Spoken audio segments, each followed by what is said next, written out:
Escritor, advogado e jornalista, o gaúcho Michel Laub é colaborador de diversos veículos e editoras e tem 7 livros publicados no Brasil e no exterior. É um dos autores selecionados para a edição Os Melhores Jovens Escritores Brasileiros, da revista inglesa Granta.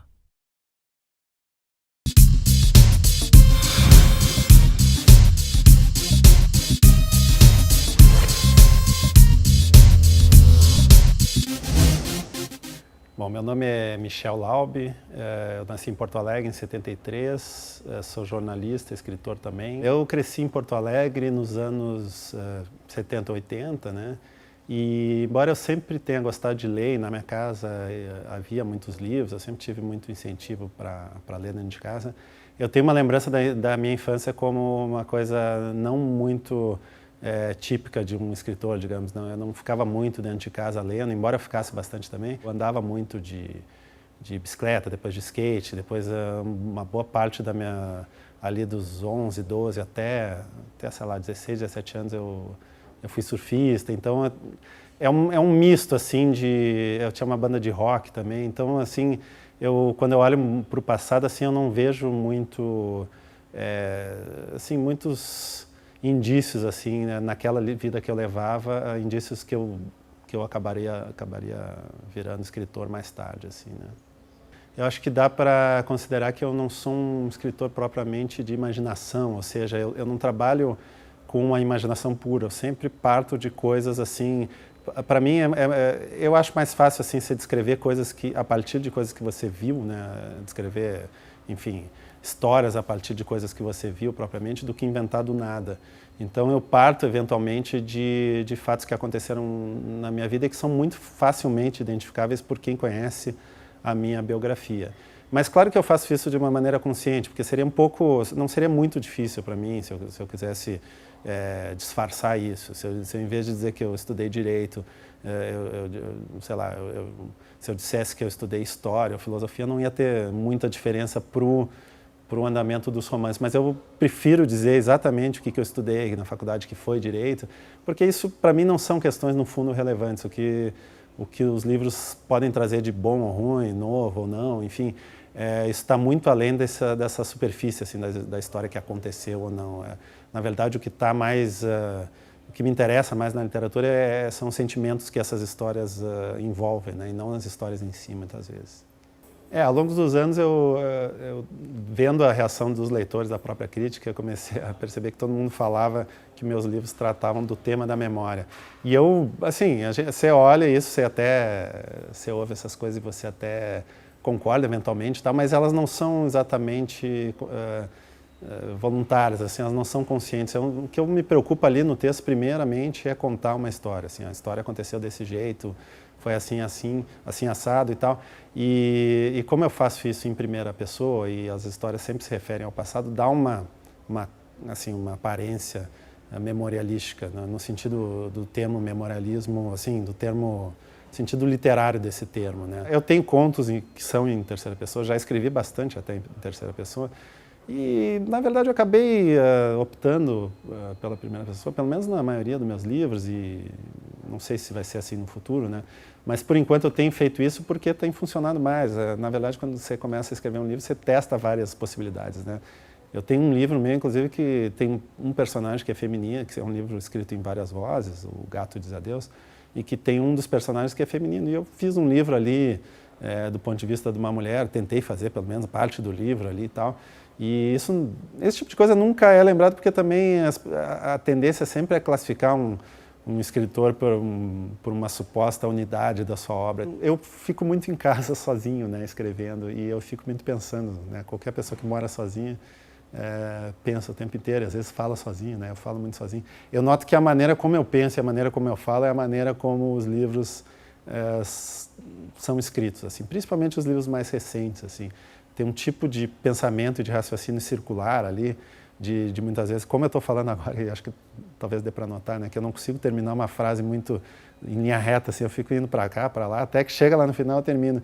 Isso tem muitos nos meus livros, é uma característica muito mais autobiográfica minha dentro desses livros do que as histórias que eu estou contando em si. Quando eu falo do passado nos livros, e claro que isso envolve o tema da memória, o procedimento da memória, não tem dúvida disso, mas é sempre de um ponto de vista do narrador no presente, né? Todos os meus livros, acho que, salvo engano, são assim, e isso naturalmente faz com que eles não sejam livros do universo, por exemplo, infanto-juvenil, como seria um livro narrado por um adolescente de 13 anos, ou coisa assim. Meus livros sempre são narrados por pessoas mais velhas, então o tipo de linguagem é mais elaborado um pouco, o tipo de compreensão do que estava envolvido em termos assim tanto de fatos quanto de sentimentos é um nível um pouco mais complexo assim de compreensão, né?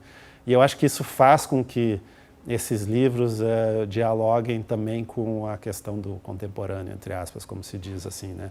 Porque eu não estou só falando do passado para resgatar uma época ou coisa do gênero. É um pouco sempre uma compreensão do que é aquele personagem hoje a partir das experiências que ele viveu no passado.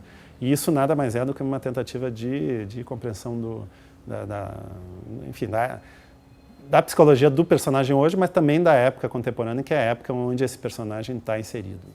Olha, se perguntar se meus livros têm algum compromisso político, ideológico, coisa do gênero, acho muito pouco provável, embora isso sempre tenha mais a ver com a opinião do leitor do que com a minha. O que eu me preocupo no livro, às vezes, eu acho que talvez decepcione, às vezes, as pessoas falando esse tipo de coisa, mas a preocupação do escritor é escrever uma boa frase, depois um bom parágrafo, depois uma boa página, um bom capítulo e por aí vai. Se eu for pensar antes de escrever que eu quero dizer isso ou aquilo, é muito difícil até porque, como eu estava falando antes, eu não falo em linha reta, é muito difícil que os livros, um livro de 150 páginas, eu consiga, na primeira página, já saber o que eu vou dizer lá no fim. É óbvio que vai ter uns caminhos tortuosos aí no meio, e eu vou falar de coisas diferentes, né? Coisas diversas daquelas planejadas inicialmente.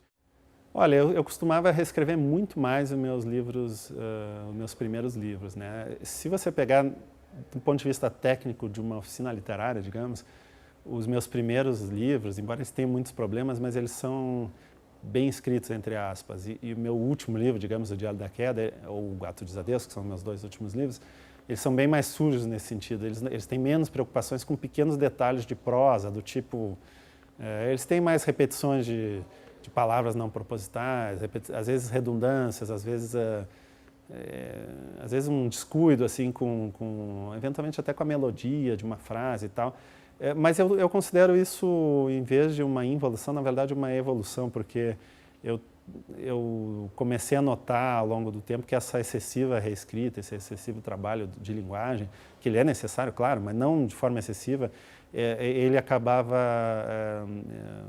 escondendo um pouco assim o que eu queria realmente dizer. Então, nesse sentido, ele ganha por uma riqueza que não é meramente formal, né? Uma riqueza de conteúdo, assim, digamos, né?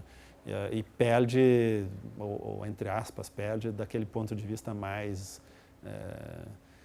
bonitinho, digamos assim, da prosa que o autor, em geral, tenta fazer no início de carreira, né? Nos cadernos do meu avô não há qualquer menção a essa viagem. Não sei onde ele embarcou, se arrumou algum documento antes de sair, se tinha dinheiro ou alguma indicação sobre o que encontraria no Brasil. Não sei quantos dias durou a travessia, se ventou ou não, se houve uma tempestade de madrugada e se para ele fazia diferença que o navio fosse a pique e ele terminasse de maneira tão irônica, num turbilhão escuro de gelo e sem chance de figurar em nenhuma lembrança além de uma estatística. Um dado que resumiria sua biografia, engolindo qualquer referência ao lugar onde foi criado e à escola onde estudou e a todos esses detalhes acontecidos no intervalo entre o nascimento e a idade com que teve um número tatuado no braço. Eu também não gostaria de falar desse tema. Se há uma coisa que o mundo não precisa ouvir minhas considerações a respeito. O cinema já se encarregou disso. Os livros já se encarregaram disso. As testemunhas já narraram isso detalhe por detalhe.